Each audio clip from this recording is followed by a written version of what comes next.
Tá entrando no ar Ânima Podcast, o podcast mais católico desse Brasil. Eu sou Kênia e estou aqui com... Marido da Kênia, Bertaldinho. E para o nosso bate-papo de hoje, nós vamos falar sobre uma santa importantíssima para a igreja, que antes dela mudar o nome era Edith Stein. A gente vai saber quem ela é, como foi todo esse processo, porque ela era judia, né? E virou santa. Então é um negócio assim que a gente fica curioso para saber. E a nossa convidada de hoje que vai nos contar tudo isso é Magna Rocha. Bem-vinda, Magna. Muito obrigada, Kênia. Prazer estar aqui, prazer, Bertaldo. Uma grande alegria, uma grande honra poder estar aqui com vocês. Pra gente também é uma alegria. E, peraí, pediram tanto. Tinha acabado os livros na loja Ânima, do Rafael Brito, a trilogia sobre os anjos do Rafael Brito. Chegou aqui. Peraí que eu vou abrir. Aqui a gente tem O Segredo dos Anjos, nessa trilogia. O Mistério do Anjo da Guarda e, por fim, Miguel, o Guardião do Secreto. Então, esses 3 livros vêm aqui nesta caixinha linda. E o conteúdo, além das capas serem lindas, o trabalho lindo, o conteúdo é mais bonito ainda e ajuda muito na nossa santificação, entender quem são os anjos, enfim, e mergulhar no mundo dos anjos, que é tão importante. Também temos na loja, olha que linda, que é Nossa Senhora das Graças, feita em pó de mármore. Eu estou com fundo, vou botar aqui, dá para ver melhor, olha, com fundo escuro. Com a coroa dourada, estou olhando ali no... Gente, porque tem um monitor ali no fundo. Com a coroa dourada, que é linda, tá realmente muito bonita e vale a pena, né? Também a gente ter na nossa casa, no escritório. É tão bonita que... Nossa Senhora é linda, né? De qualquer jeito ela é linda, de qualquer devoção ela é linda. Então, também loja Ânima. E nós temos o nosso livro Fátima. Esse aqui é presente da nossa convidada. Então, lojaanimaoficial.com.br. Muito obrigada. Além da loja... Comunidade Ânima. Não podemos deixar de falar Muito da comunidade. Bem, a comunidade de estudo. Queria pedir, eu não sei se eu peço cartela, como é que chama aí o negócio, gente? Não, é cartela. É cartela, né? Você pode colocar ali para a gente poder ver aí, ó, Comunidade Ânima.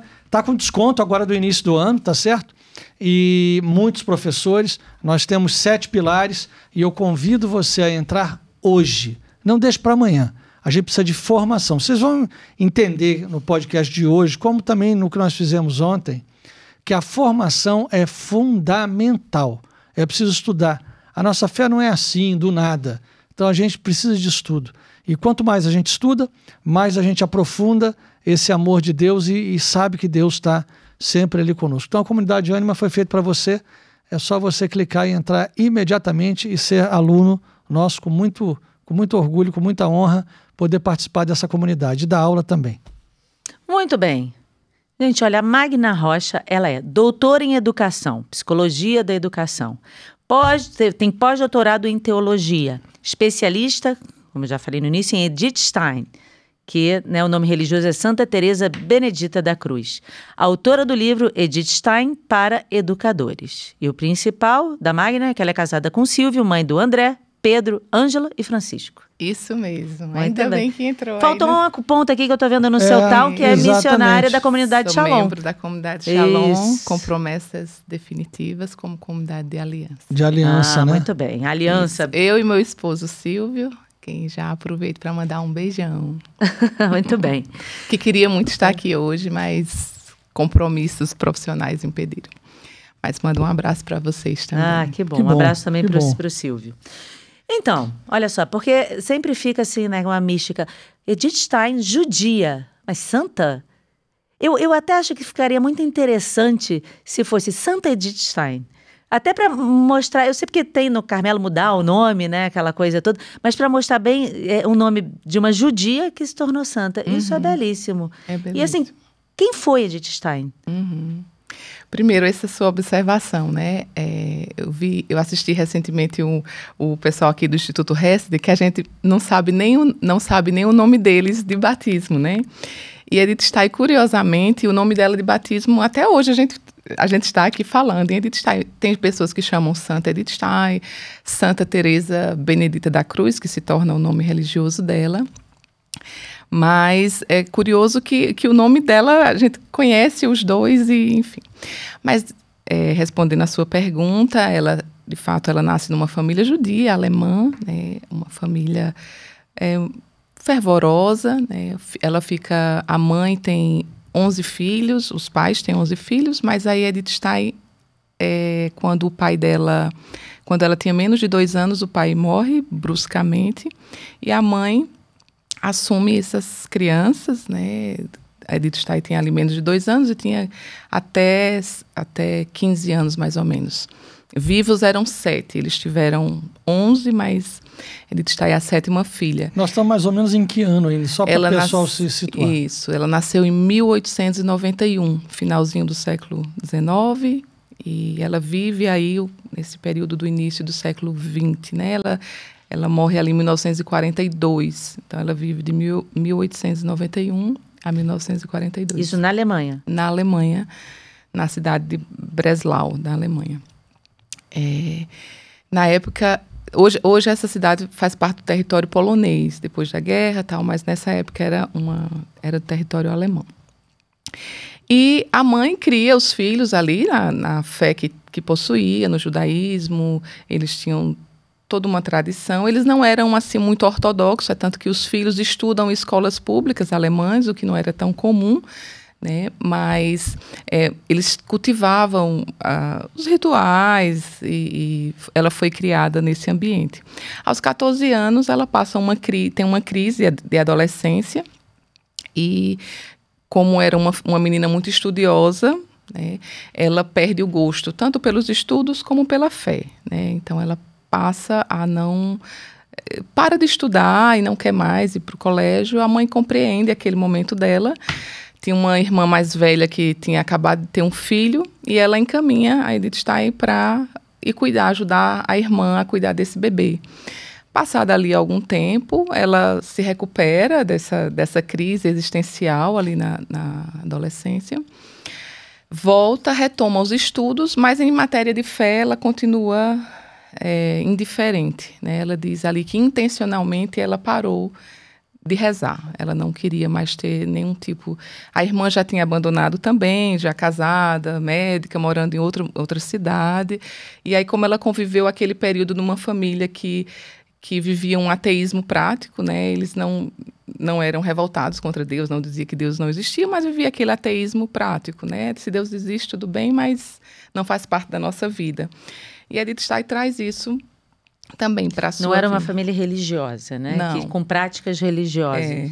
Elas todas nasceram numa família religiosa, mas depois, quando foram trilhando os seus caminhos, cada um foi seguindo um pouco o seu caminho, né? E essa irmã dela, a Erna, se eu não me engano, era uma dessas que casou, teve filhos e abandonou também as suas origens judaicas. As origens não, mas a fé, né? A fé judaica. E Edith Stein retoma os estudos, continua muito interessada. É bem ali no período em que o início do movimento feminista alemão, onde começa a se abrir a possibilidade das mulheres entrarem na universidade. Ela começa a estudar psicologia, se engaja muito fortemente no movimento estudantil da época, entra no movimento sufragista para lutar pelo direito das mulheres ao voto. Então, ela é uma jovem ali muito engajada. Então, é num período realmente em que ela se volta de cabeça assim, para a vida estudantil, ainda na sua cidade natal, e participa de tudo isso. Passado esse período, ali ela fica uns 4 semestres estudando na Universidade de Breslau. Ela ouve falar que em Göttingen havia um matemático, mas que estudava questões filosóficas, chamado Edmund Husserl. E ela se interessa pela fenomenologia, que era algo novo assim, na época. E ela se interessa sobretudo porque ela estava muito desencantada pela psicologia que ela fazia na época. Ela achava uma psicologia muito experimental, muito que não dava conta do ser humano. Ela sempre teve um interesse muito aguçado assim, pelo ser humano. Ela gostaria de compreender mais. E ela vai vendo que não havia muita distinção na forma como se compreendia o ser humano ali, onde ela estava estudando, da compreensão de qualquer outro ser da natureza, né? Como um animal, uma árvore, eram todos do reino eram todos seres vivos, né? Mas ela intuía que no ser humano existia algo mais complexo, mais profundo, que precisava de uma clarificação, porém ela não encontrava ali. E o que ela ouvia falar desse Edmund Husserl já atraía muito fortemente, e aí ela leu uma obra dele, chamada Investigações Lógicas, que caiu muito, muito forte assim, no coração dela, e ela muda-se para Göttingen. E passa a fazer parte de um círculo de estudos lá, fenomenológicos, com vários outros filósofos, pessoas de vários interesses, mas tudo em torno do Edmund Husserl. E, nesse momento, ela continua nesse período de indiferentismo religioso, mas ela, de repente, ela se vê num ambiente em que um ambiente majoritariamente formado por cristãos. Edmund Husserl era cristão, era de origem, era protestante, era um judeu convertido ao protestantismo, estudou com Brentano, que também era um ex-padre, mas que bebeu muito no tomismo. Então, ele, mesmo sem ser um grande estudioso de São Tomás, mas ele bebe um pouco ali nas fontes.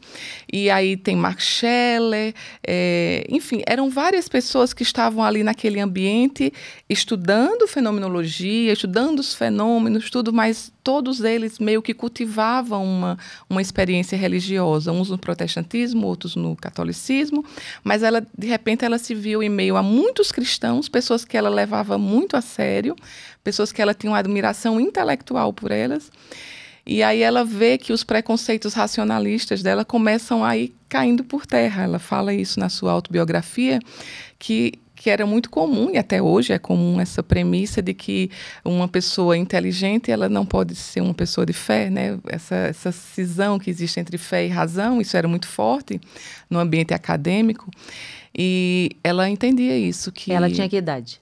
Aí ela já tinha 20 e poucos anos, né? Isso aí a gente está falando de 1914, quando ela muda-se para Göttingen, né? Então, 1891, uma conta rápida aí, 1891, 1914, 23 anos. Aí, Oswald de Souza já então, fez uma a jovem universitária. Né?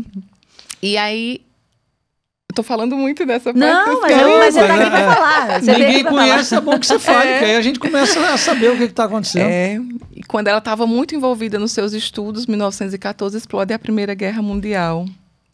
E todos os amigos, todos jovens, né, se alistam, vão para a guerra.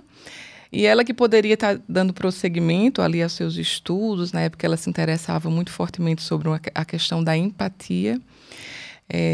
E aí ela poderia ali simplesmente continuar, aproveitar que estava tudo parado, e ela ia cuidar dos seus estudos, mas ela entende que o momento não era esse, de cuidar dos seus assuntos pessoais, mas também se colocar a serviço, né? E ela vai servir na Cruz Vermelha.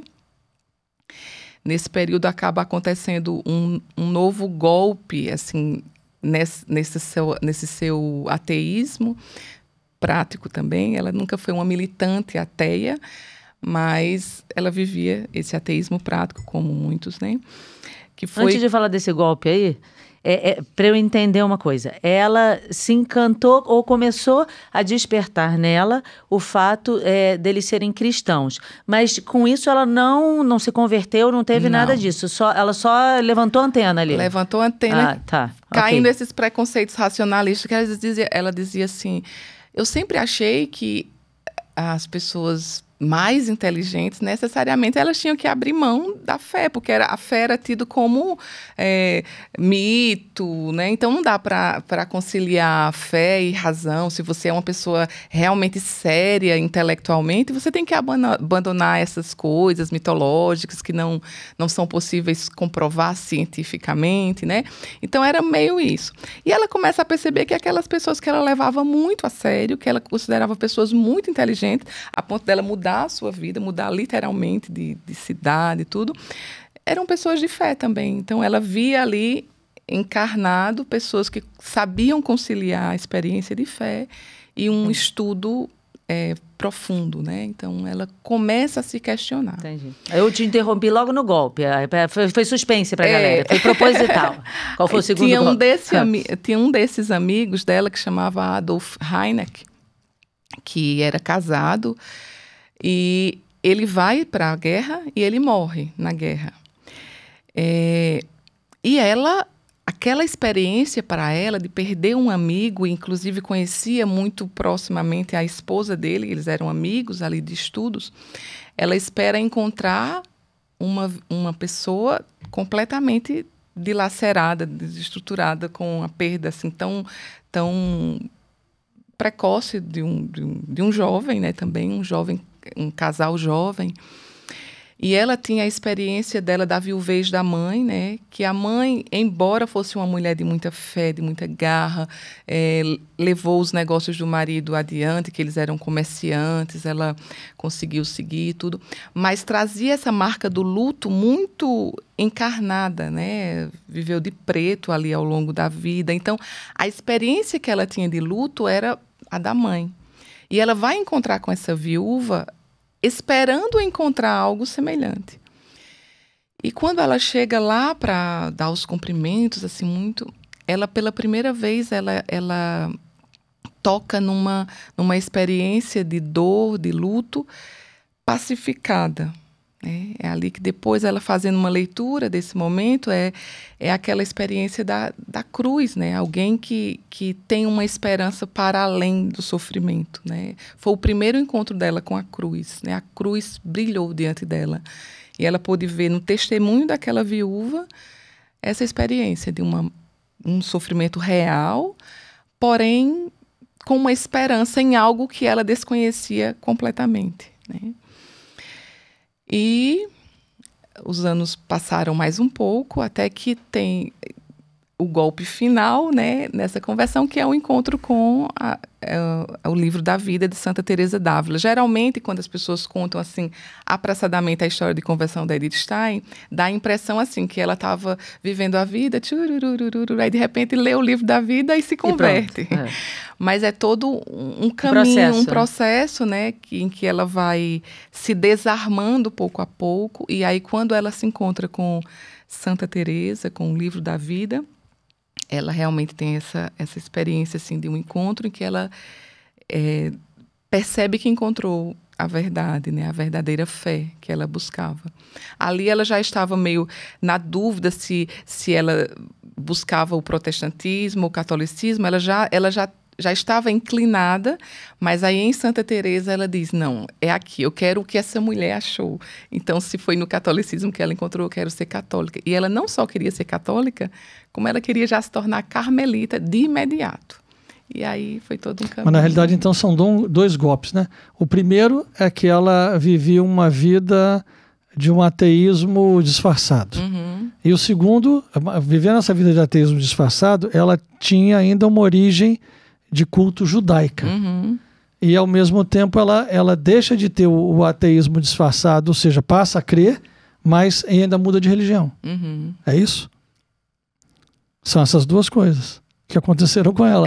Que ela deixa de ficar andando e olhando por nada, né? E ainda por cima, ela não teve a fé de volta. E aí não estou falando com nenhum demérito, eu só estou fazendo uma constatação do que você falou, né? Ela não volta à fé sendo uma judia inflamada na fé. Ela passa a ser católica. E o interessante é que ela não nega o judaísmo. É belo que quando ela conhece o cristianismo, ela retoma as suas origens judaicas. Sim, sem dúvida. E passa a valorizá-las ainda mais. E encontra em Jesus esse judeu. E aí ela lamenta como os católicos, os cristãos de modo geral, conhecem pouco as origens judaicas do próprio catolicismo, né? Do cristianismo. E ela vai fazendo a leitura. Nossa, Jesus fazia isso, ele vivia a Páscoa, assim. Ele era tão bom que se os cristãos conhecessem mais as cerimônias judaicas, entendiam mais porque Jesus fez isso e não aquilo. Então, ela passa a amar ainda mais suas origens judaicas por causa de Cristo, porque ela entendia que o cristianismo, na verdade, era o cumprimento das promessas judaicas. Eles já esperavam aquilo, né? Então, Jesus realmente era o cumprimento daquilo que eles tanto buscavam, né? Então, ela acolheu a promessa judaica e o cristianismo passa a ser uma continuidade, não uma ruptura. Então ela tem depois que ela lê o livro, né, esse encontro ali é no catolicismo. E aí, logo depois disso, ela quis entrar no Carmelo? Ela quis primeiro batizar, tudo normal, né? Tanto que o padre se assusta quando ela vai pedir o batismo. E quando ela lê Santa Teresa, ela vai ler o catecismo, né? E vai ler tudo aquilo ali. E com poucos dias depois, ela já vai para a igreja e pede o batismo, os sacramentos. E o padre achou muito novo, queria que ela entrasse no caminho normal, fazer uma catequese para jovens e adultos, né? De 1 ano, 1 ano e meio, aí prepará-la para entender o que é que ela ia abraçar, né? E ela fala, interrogue-me. E ele começa a perguntar. E ela sabe tudo. E ela sabia tudo. Então, ele não tinha como negar, porque ela sabia exatamente o que ela estava pedindo, né?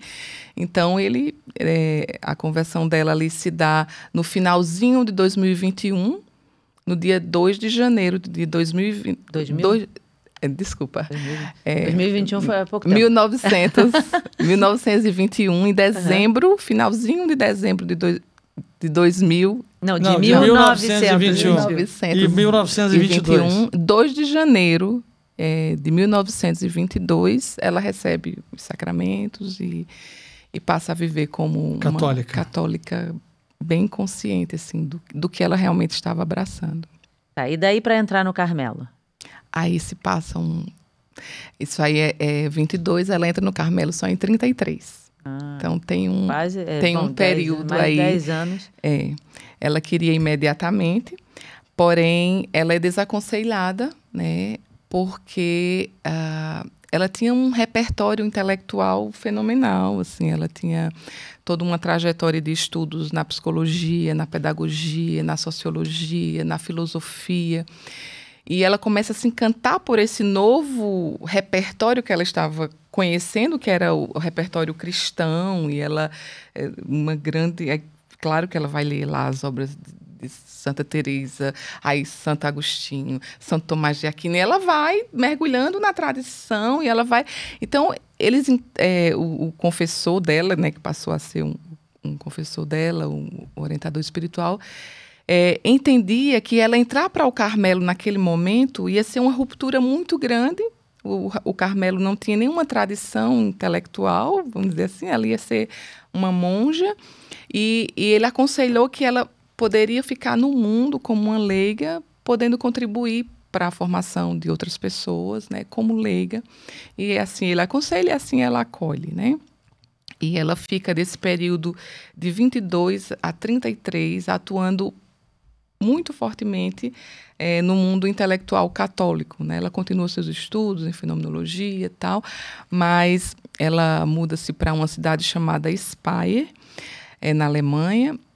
Ela vai morar num convento dominicano, um mosteiro dominicano, que eu tive a graça de conhecer, muito, muito belo. Elas conservam lá os ambientes, os espaços, assim, o quarto dela, a sala de aula onde ela dava aula, a biblioteca, enfim, coisas escritas à mão dela, enfim. Lá é um local de visitação, assim, muito, muito belo.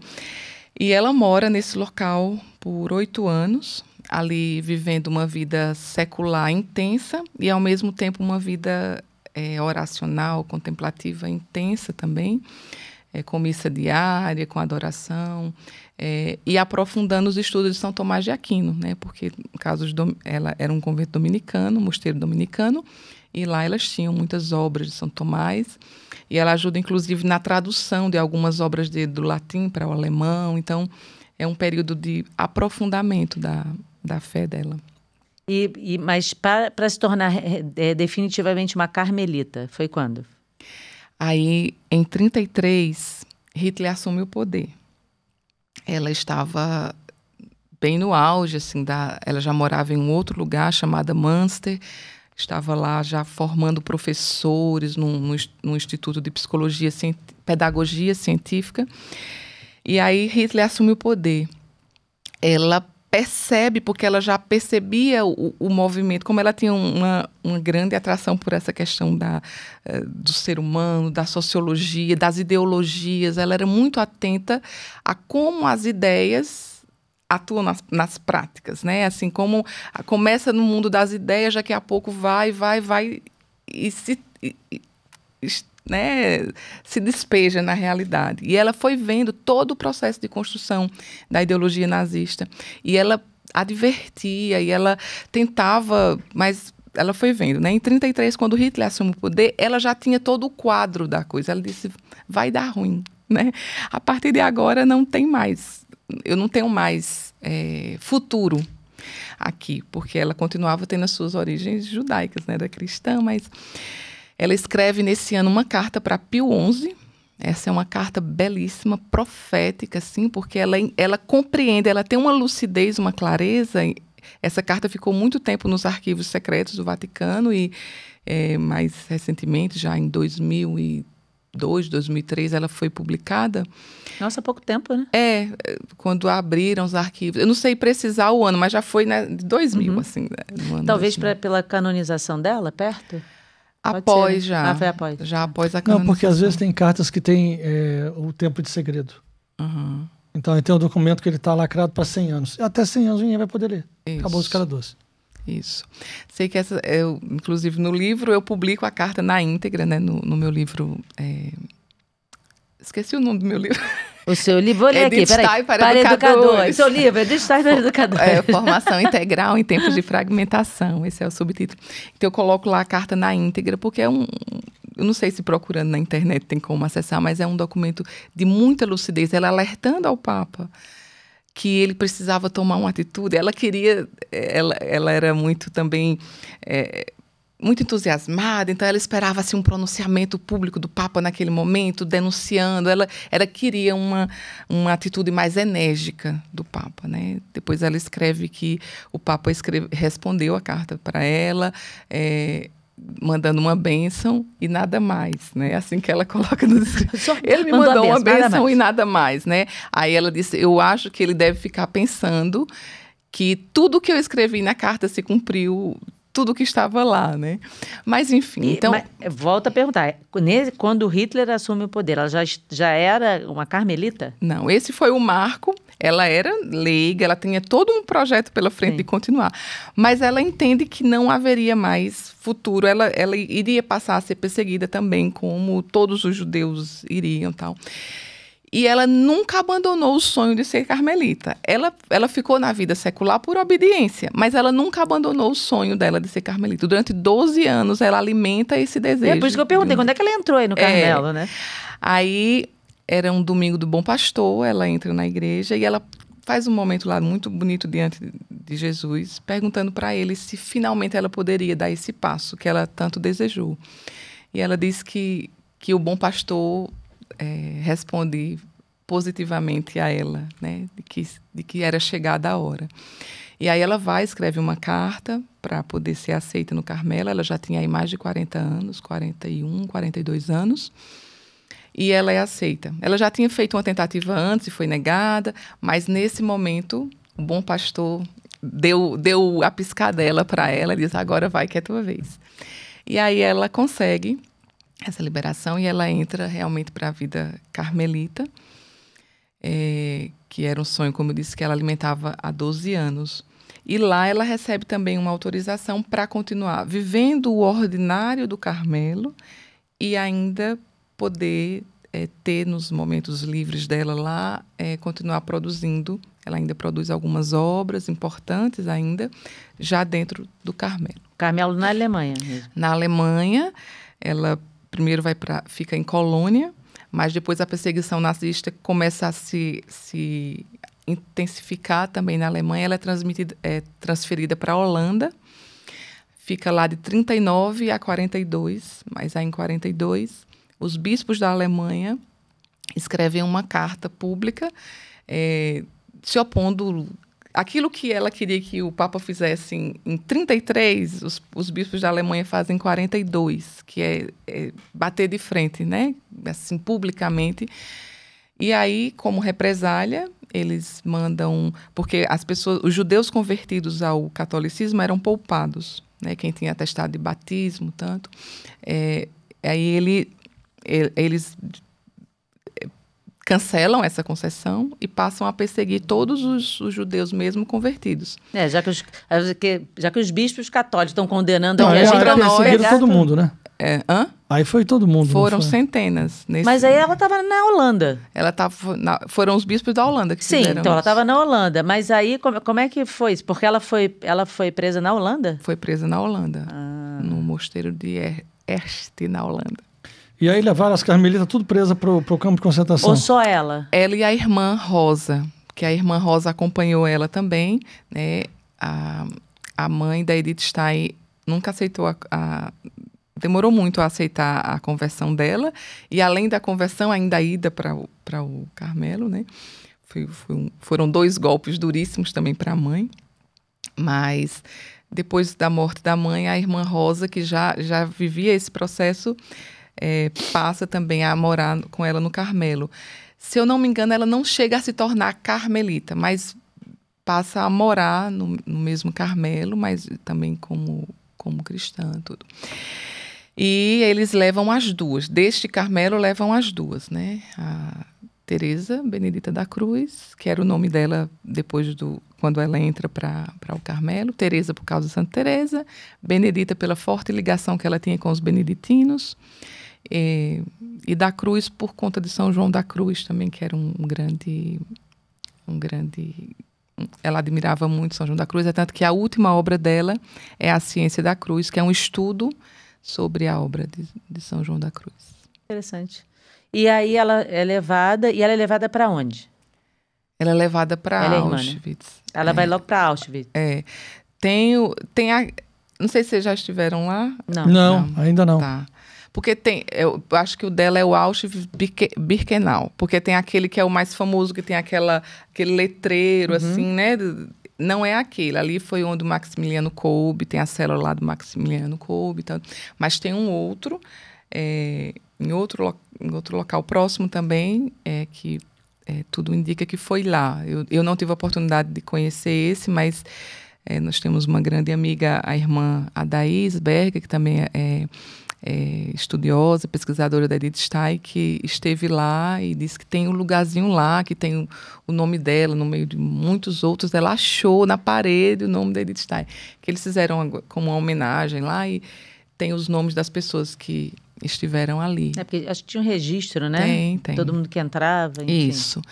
Aí ela disse que olhou para aquela parede com aquele monte de nome. Aí ela disse, Edith Stein, eu quero achar você aqui. É bonito quando ela conta. E ela disse que quando olhou, estava lá, no meio daquilo tudo, ela viu o nome lá da Edith Stein. Então, ela atende a gente de vez em quando. E aí, ela vai para Auschwitz e fica... quanto tempo que ela ainda tem de vida em Auschwitz? Ela praticamente não tem. Ela é daqueles que já chegam e já vão. Assim. Ela sai, ela é capturada no dia 2 de agosto. E aí tem todo o tempo do percurso, né, que demorava alguns dias. E o registro da morte dela se dá em 9 de agosto. Tá? Na lista ela é como se ela tivesse morrido 9 de agosto. Então, praticamente esse é o período do trajeto. Então, era daqueles que vai chegando... Ela morreu naquelas câmaras de gás? Câmara de gás, isso. Não existe nenhum resto dela, né? Inclusive, eu tenho uma relíquia, o pessoal faz umas relíquias lá no Carmelo, tudo, mas são relíquias, eu acho que de 3º grau, sei lá, alguma coisa que pertenceu a ela, mas nada... É porque eles pegavam todos os corpos e abriam uma vala comum, jogava e tampava e ok, entendeu? E pronto. Então, até descobrir todos aqueles corpos, fazer DNA, não sei quantos milhões de judeus. Com certeza. Então, se é que ainda estão lá, né, as ossadas. Ela se une, realmente, era um desejo dela. Ela vai entendendo o movimento e ela... tanto que algumas pessoas se perguntam assim, mas por quê? Porque ela foi canonizada como mártir, né? Mas tantas pessoas não morreram porque ela é mártir, né? Isso é uma boa pergunta. ela vai deixando registros, né, de que ela ia tendo consciência do que estava acontecendo e ela livremente se entrega, né? Ela tinha, inclusive, a possibilidade de vir para a América do Sul. Eles já estavam vendo também que a perseguição lá na Holanda também estava se intensificando, queriam transferi-la para a América do Sul. E, naquele momento, ela compreende que, muito mais do que sair e salvar a própria vida, ela precisava também se oferecer, né, a Cristo, com ele também na cruz, pelo seu povo. Então, ela é uma experiência bem cristã e, ao mesmo tempo, muito judaica, muito humana também, e, ao mesmo tempo, muito, muito elevada, né? Então, ela escreve o testamento dela, aceitando com alegria a morte que o Senhor tinha reservado para ela. Então, porque como ela tinha visão, ela é uma mulher muito inteligente e estudiosa, tinha visão do que estava acontecendo lá atrás, em 33, falou, vai acontecer isso. E ela foi vendo os passos acontecerem, então ela realmente podia ter fugido, podia ter se escondido, podia ter feito qualquer coisa, né? E ela já escreve antes que eu aceito, porque muitos judeus iam para o campo de concentração achando que era campo de trabalho. Né? Agora vai lá, todo mundo toma banho, aí todo mundo entrava naquele espaço enorme e começava a sair gás, não saía água. E a maioria não sabia. Eles não contavam exatamente para já não ter o pânico antes. Aí fica todo mundo seguindo, entrava e pronto. Agora, interessante... mas ela sabia que ia morrer. É a perseguição ao povo judeu, né? Isso não é coincidência, isso não é à toa. Não é? É o povo que Deus escolheu há tanto tempo e esse povo ter sido quase que dizimado. É verdade. Isso daí tem uma mão do capeta muito grande, muito bem direcionado. Não é porque você vê, mesmo após a conversão, né, ele continua perseguindo alguém que nasceu de um ventre judeu. Isso não se pode negar, entendeu? É verdade. Não se acha que matou aquilo tudo só porque o Hitler não gostava de judeu. Não. Aquilo tem a mão... Claro, foi ele que fez. Né?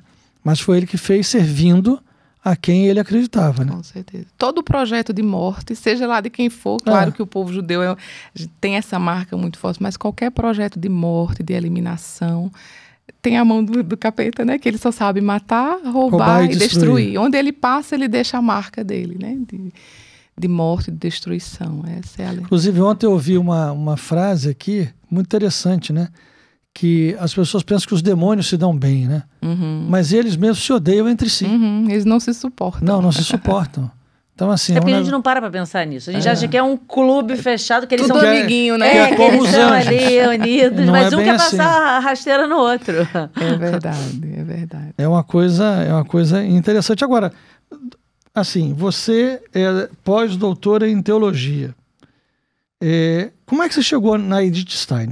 Tanta coisa para você estudar, você disse, eu acho que eu vou estudar Santa Teresa Benedito da Cruz. É verdade. Ai, que bonito falar disso, mas ao mesmo tempo que eu lembrei de uma frase que eu não gostava de falar, mas agora eu falo que não é vaidade, que diz assim, que não é a gente que escolhe a Edith Stein, é ela que nos escolhe. Quando eu vi alguém falando, eu disse, nossa, que pessoa metida falando isso. Mas passado alguns anos, eu posso dizer com alegria, né, não por mérito meu, que houve um dedinho dela, assim. Eu nunca pensei, não conhecia Edith Stein, estava seguindo a minha vida. Eu sou natural de Campina Grande, Paraíba. Vim para São Paulo há 20 anos para cuidar do meu filho que estava com câncer, né? Então, o André, o mais velho. Eu estava grávida do Pedro e era formada em pedagogia. Sou formada em pedagogia lá pela Universidade Federal da Paraíba. E vim para São Paulo para cuidar do André, né? E lá o Pedro nasceu, depois a Ângela nasceu. E eu queria voltar muito rápido para a minha cidade, porque São Paulo, para mim, num primeiro momento, foi um lugar de muito sofrimento, né?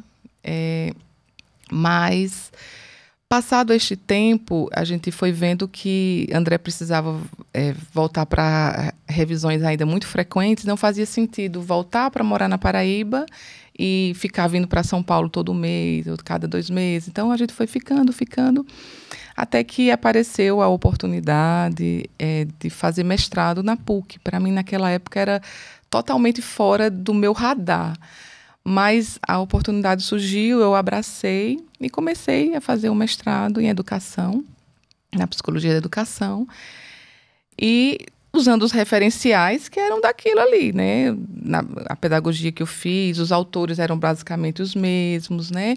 Eu tive a oportunidade de estudar na PUC com meus referenciais teóricos de lá. Então, aquele campo da educação em que a gente fica mais no campo imanente, né, mesmo, assim, não tem nenhum autor que enfim, tem alguns autores evidenciam mais a questão psicológica, outros mais social, cultural, outros autores que dão uma ênfase mais na questão afetiva. Então, a gente vai pegando, vai fazendo meio que uma salada mista dos autores para meio que dar conta do ser humano, do educando que a gente tem diante de nós. E aí a gente vai. É um pouco essa salada mista. Eu não estou querendo desmerecer, mas era essa a experiência que eu tinha. E eu estava feliz da vida estudando aquilo, porque para mim era um recomeço, né? Um recomeço, voltar para a universidade, encontrar pessoas interessantes. Eu estava muito feliz, não tinha intenção nenhuma de estudar Edith Stein, nem ninguém mais. Me dava muito bem com a minha orientadora. E era do campo da psicologia social. Então, a minha área era mais voltado a Vygotsky, era da linha do Marx, enfim, do materialismo histórico dialético e tal. Então, a gente estava ali dando conta do referencial teórico que a gente tinha. E entrei no doutorado rapidamente também, acabei o mestrado em 1 ano e meio, já entrei no doutorado, já com o projeto montado. Eu estudava sobre a reinserção de alunos em classes hospitalares, a reinserção de alunos com câncer infantil. Então, eu estava muito nesse campo da educação inclusiva e eu fui participar, já com o meu primeiro ano de doutorado em andamento, de um simpósio, um encontro que teve na Unifesp. A professora Ângela Lisbello veio de Roma, da Faculdade Lateranense de Roma, para dar um congresso lá. Desculpe, mas nessa época você já era do Shalom? Não. Era católica? Não, é por isso que eu estava pensando, porque com os estudos todos. E o Shalom, não sei se... Não, já fui antes, já era católica. Se esse caminho todo desse estudo juntava na comunidade Shalom. Não, acabou que se casaram, porque eu conhecia Edith Stein e o Shalom na mesma época. Foi uma revolução na minha vida, assim. Mas... É quase igual a dela, né? É muito parecida com a dela, porque você estava ali no caminho, quase no marxismo cultural. Isso. Ali. Academicamente eu já estava. Já estava. Mas eu continuava a minha fé. Eu ia para a missa uma vez no domingo e rezava o terço. Pronto. Eu conseguia rezar o terço. Era a minha vida de oração, não tinha mais. Mas assim, eu ia para a missa nos domingos. Mas eu entendia que na minha vida religiosa, que a minha vida religiosa era uma coisa, o que eu estudava na universidade era outra. Eu tinha que dar conta do meu referencial, da minha vida, e já estava dando aula na época, comecei a dar aula na pós-graduação, e as portas já estavam se abrindo, eu estava bem. Eu não estava atrás de nada, não estava me faltando nada, né? Então, pelo menos que eu desse conta, né? E eu recebi lá no meu e-mail um convite para participar dessa coisa. Edith Stein. A única referência que eu tinha de Edith Stein foi alguém que falou assim... O povo do Shalom... Eu tinha a referência do Shalom, que era uma comunidade muito conhecida, né? E para mim, passava credibilidade. O povo do Shalom gosta muito da Edith Stein. Dizem que é uma santa das universidades. Foi essa frase que alguém me falou um dia, um anjo soprou no meu ouvido isso. E eu disse, meu Deus, ou foi o povo do Shalom, ou foi a Emi. A Emi tinha uma grande simpatia pela Edith Stein. E essa frase ficou... E aí, quando eu vi lá aquele convite, achei tão curioso. Eu disse, nossa, a Unifesp, a Universidade Federal de São Paulo, convidar 3 dias aqui uma pessoa para dar um curso sobre uma santa. Que coisa curiosa. Eu fui por pura curiosidade, inocentemente. Não tinha nada a ver com nada que eu estava fazendo na vida. Mas eu fui. E aí, quando eu cheguei lá, aqueles 3 dias de atividade lá com a professora Ângela Lisbello, que é uma professora italiana com aquele perfil europeu, com aqueles tailleurs lindos, vermelhos, assim, era uma coisa... Ela me encantou em tudo. A pessoa, professora Ângela Lisbello, a pessoa Edith Stein, tudo que se falava era assim, e foi tudo pelo campo da filosofia. No final foi que eu ouvi dizer que a conversão dela tinha se dado lendo Santa Teresa d'Ávila, alguém falando assim nos bastidores, mas isso não foi nem mencionado, porque era tanta riqueza cultural, intelectual, filosófica, tudo, que a professora Ângela Lisbello nem deu ênfase a essa parte religiosa, teológica, que a Edith Stein também tem. Ela foi pegando só a via a parte intelectual do ser humano, a construção do ser humano. Eu lembro que eu saí naqueles dias, assim, eu saí delas, meu Deus, o que é isso? Quem é essa pessoa? Eu preciso conhecer essa mulher. Eu lembro que ela é dia de Santa Teresinha do Menino Jesus, dia 1º de outubro de 2010. Eu fui para a missa e eu fiquei assim, parada lá, diante do Senhor, e eu senti que ele me pediu o meu doutorado. E aí eu disse, mas como assim? Eu pensava que era para parar o doutorado. E eu disse, como assim o doutorado? Parar o meu doutorado? Você quer meu doutorado? Como assim? E depois ele foi colocando no meu coração que ele não queria que eu parasse, mas que o meu mestrado tinha sido o meu, mas o meu doutorado ele queria para ele. E que ele ia me dizer como, mas que eu precisava só acolher. Mudar de tese. E naquele momento eu Seu orientador pediu para você mudar de tese. Pô, naquele esse orientador, momento, orientador, mano. Naquele único momento, a única coisa que eu disse assim, eu não sei como se dará, mas eis-me aqui. Foi só isso que eu disse. Não sei o que vai acontecer, mas se você quer, eu quero.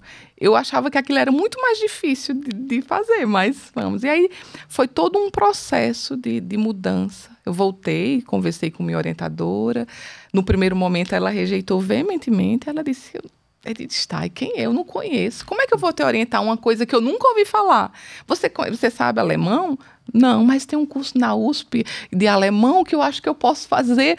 Aí ela, mas como é que eu vou te orientar de uma coisa que eu nem conheço? E você tem que ler os originais. Sabe? Então ela botou toda... E eu fiquei ali, continuando. Eu vi, isso é coisa da minha cabeça, isso não vai dar certo. Fiquei um ano pelejando, né? Uma expressão bem nordestina, pelejando. Mas foi mais forte do que eu. As coisas foram acontecendo, eu perdi totalmente o encanto por tudo que eu estava fazendo. Que bom. Eu não gostava, de repente tudo tinha tanto brilho e tudo perdeu. ficou opaco. E eu dizia, meu Deus, mas eu não quero fazer isso. Eu não vou conseguir mais dar conta. 4 anos estudando isso agora, eu não quero mais, tá bom, já deu. E aí Deus foi muito favorável, ele foi colocando pessoas, grupos de estudo, foram aparecendo eventos. E eu fui. E aí, quando eu vi, um ano passou e ela chegou à conclusão de que realmente eu tinha perdido o encanto. Ela disse, não, você vai dar conta da parte teórica, que eu vou garantir a cientificidade do meu trabalho. Eu não quero o trabalho de uma beata. Se você está pensando que você vai fazer um trabalho aqui para querer me converter, querer converter as pessoas, vai dar ruim. Então, é melhor você entender que isso aqui é um trabalho acadêmico e vamos construir juntas. E aí foi assim, foi o nosso trato, né? E foi um processo difícil, mas ao final deu certo, né? Acabei... Mas você teve que aprender alemão antes, não? Não, Pôde ler em português? Também não, porque não tem quase nada em português dela. Vai ler o quê?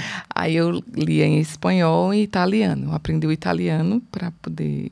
É mais fácil que o alemão. Mais fácil. Não dava tempo a aprender alemão, entender Edith Stein, estudar, porque eu estava aprendendo. Porque normalmente uma pessoa faz uma tese de algo que ela já vem estudando, né, no mestrado. Ninguém entra no doutorado em andamento com uma coisa que você está entendendo. Então, assim, foi uma loucura do início ao fim. Mas eu fico percebendo assim que tinha que ser uma coisa de Deus mesmo, porque se fosse um projeto meu, com certeza tinha naufragado, né? Porque... E levou quanto tempo nesse estudo? Aí um doutorado demora 4 anos, né? Mas aí eu conheci em 2010 e eu terminei em 2014. 13 de maio de 2014, eu defendi a minha tese. Data, 13 de data maio. significativa. Bertaldo, eu tenho uma coisa para te dizer. Você fala sempre assim. Eu acho que as pessoas ainda não entenderam a mensagem de Fátima, né? As pessoas não entenderam. Eu vou ler esse livro para ver se eu entendo a mensagem de Fátima.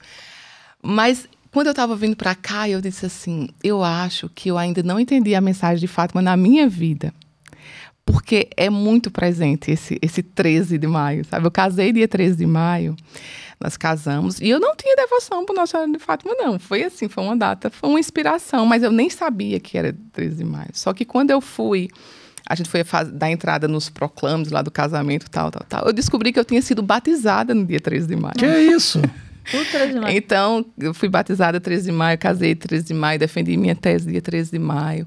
Então, assim, eu disse, eu preciso também compreender a mensagem de Fátima na minha vida, sabe? Então, é bom que você fica cutucando a gente. As pessoas precisam compreender a mensagem de Fátima. Porque tem a mensagem geral, mas tem aquela mensagem particular. Mas a geral não é compreendida. Uhum. A geral não é nem conhecida. Uhum. As pessoas acham... E eu escutei isso da irmã Ângela, lá em Portugal. Ela dizendo que ela foi convidada para dar uma palestra nos Estados Unidos. E aí ela chegou nos Estados Unidos para poder dar a palestra sobre Nossa Senhora de Fátima. Que horas botaram ela para falar? Botaram para falar na hora do almoço, quando estava todo mundo almoçando. E aí ela disse, mas olha, eu vim de Portugal aqui, estou aqui, e todo mundo almoçando, e eu falando, dando a palestra. Aí uma senhora disse para ela assim, olha, irmãzinha, não se preocupe não, porque aqui todo mundo conhece tudo de Nossa Senhora de Fátima. Nossa. Né? A gente já sabe que ela apareceu para 3 crianças e isso. Pronto. Então, assim, pode ir falando aí que nós estamos ouvindo. É basicamente isso. Uhum. Fátima, a profundidade de Fátima é a profundidade do catecismo da Igreja Católica. Uhum. Já desde da manifestação do anjo, depois da aparição, até o coração imaculado de Maria. Uhum. É impressionante. E é impressionante como as memórias da Lúcia, aquele livro é vivo, e esse daí também. Você lê 10, 15, 20, 30 vezes, e você passou por aquela frase, como é que eu não li isso aqui antes? Uhum. Mas é que você vai amadurecendo, você vai, a sua consciência vai tomando mais profundidade. Por exemplo, aqui, é um centro de estudos da mensagem de Fátima. O nosso curso básico levam 3 anos. Aí vocês, mas 3 anos? É porque no primeiro ano você diz assim, vou te contar a história de Fátima, plá, plá, plá, plá, plá, plá. No segundo ano você diz o quê? Olha, agora vamos meditar aqui, ó, isso aqui. No terceiro ano, o cara já, agora nós vamos falar aqui, por exemplo, na aparição do anjo, nós vamos falar do Tratado da Santíssima Trindade. Por quê? Porque você vai aprendendo à medida também que você vai colocando na sua vida. Ou seja, eu não quero ensinar Fátima de forma intelectual. Eu quero ensinar o primeiro sábado e você tem que fazer o primeiro sábado. Mas você tem que fazer 5 primeiros sábados. Então, assim, é outra história. Acho que vale a pena. E você, então, que tem tantas datas com 13 de maio, você podia fazer, na realidade, você fez um pós-doutorado. Deve ter um pós-doutorado, não tem, não? Pode. O pós-doutorado você pode fazer quantos quiser. Então, geralmente as pessoas fazem mas eu conheço. A sua tese deveria ser sobre Fátima. Olha... Não me provoca. Eu, como não sou doutor em coisa nenhuma, só sou curioso, eu não posso revisar a sua tese. Mas ajudar na sua tese, eu tenho certeza absoluta que a gente pode ajudar. Você deveria fazer um sobre Fátima. Posso dar até alguns temas importantes. Olha aí. Ó, já tá te provocando aí. Ajudando a Magna a desvendar o mistério de Fátima. Não, quem sou eu? Eu sou um pobre coitado. Mas, assim, existem umas coisas interessantes. E que valeria a pena se debruçar uns 4 anos sobre elas. Sério mesmo. Não? Com certeza. Para um pós-doc nem precisa tudo isso, assim, o tempo. Mas eu compreendo o que você está dizendo, que tem material para muito tempo, né? Muito tempo. Muito tempo. É isso aí. Tem o material para uma vida. Você acaba com 80 anos de vida, 90 anos de vida e não acabou Fátima. Fátima não se esgota. Não tem como se esgotar. É um pouco como tudo que é de Deus tem esse mistério. A palavra de Deus, por exemplo. A pessoa pode ler a Bíblia... várias vezes é o mesmo trecho, mas nunca você diz assim, isso aqui eu já sei. Mateus, já li Mateus. Sempre tem algo, né? É algo que está sempre Mas você falou um pouco revelando. da Edith e de como você chegou nela. A gente vai voltar nela. Mas você disse que ao mesmo tempo em que você quase pediu o batismo, não é? Ali naquele momento da conversão, ou se não sei se foi uma conversão ou se foi um aprofundamento da fé, Você encontrou o Shalom. Foi uma conversão intelectual. Pronto, conversão intelectual. E aí, como é que você encontra Moisés? Moisés, coisa linda, Moisés. Eu posso falar do Moisés? Claro! Quem tá vendo em casa achou que ela encontrou Moisés com cajado. Moisés é o fundador da comunidade Shalom, Ai. de Fortaleza. Nosso amigo Moisés. Ô, Moisés, deixa eu dizer algo pra você. Você precisa vir aqui. É Moisés verdade. não veio aqui, você sabia? É sério. Moisés não veio aqui, ele tem que vir aqui. Ainda. Ainda. Antes de falar do Moisés, você já morou com Moisés, Bertão? Não, quem dera. Morei com Moisés, não. Eu dormi no mesmo quarto com Moisés.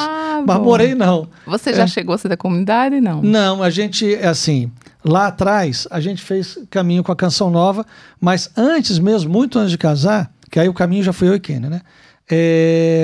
Deus me deu a graça de estar muito próximo ao Shalom e à Canção Nova. Uhum. E talvez até por tudo isso que está aqui hoje. Uhum. Né? Acho que Deus estava fazendo um estágio. Uhum. Vem cá, Bertal, está fazendo um estágio por aqui. Então eu sempre fui muito próximo ao Padre Jonas e também já tive muitas vezes com Moisés, inclusive em Fortaleza. Uhum. Né? E tenho um carinho muito grande pela comunidade e pude participar da vinda da comunidade para o Rio de Janeiro. Que bacana. Então, assim, é isso. Né? Quando eu fui chegando aqui, eu identifiquei coisas que me lembraram tanto a sede lá em Fortaleza, a casa-mãe, como a Canção Nova. Eu disse, nossa, aqui tem uma carinha de cada coisa. Olha só, tá vendo? Tem um jeitinho Aqui do tem Shalom, um misto, aqui tem um da... misto de 3 coisas, de Canção Nova, Shalom e Opus Dei. É mesmo? E aí surgiu a Tarde com Maria. Olha aí. Botou tudo no liquidificador, misturou. Você pronto. vai encontrar 2 capelas aqui que foram desenhadas por uma pessoa do Opus Dei que eu mesmo pedi. Um arquiteto. Maravilha. Que é numerário. Que é numerário. Que eu falei, quando alguém passar por aqui, vai ter que entender que Dom Álvaro e São José Maria tinham alguma coisa a ver com esse lugar aqui um dia. Que maravilha. Entendeu? Talvez eu não tenha reconhecido porque não tem a mesma intimidade, assim, a sensibilidade Opus Dei. Tenho vários amigos queridos que participam, mas eu pessoalmente conheço pouco. Então, talvez eu não tenha percebido por isso. Eu fiquei curiosa para saber da sua orientadora.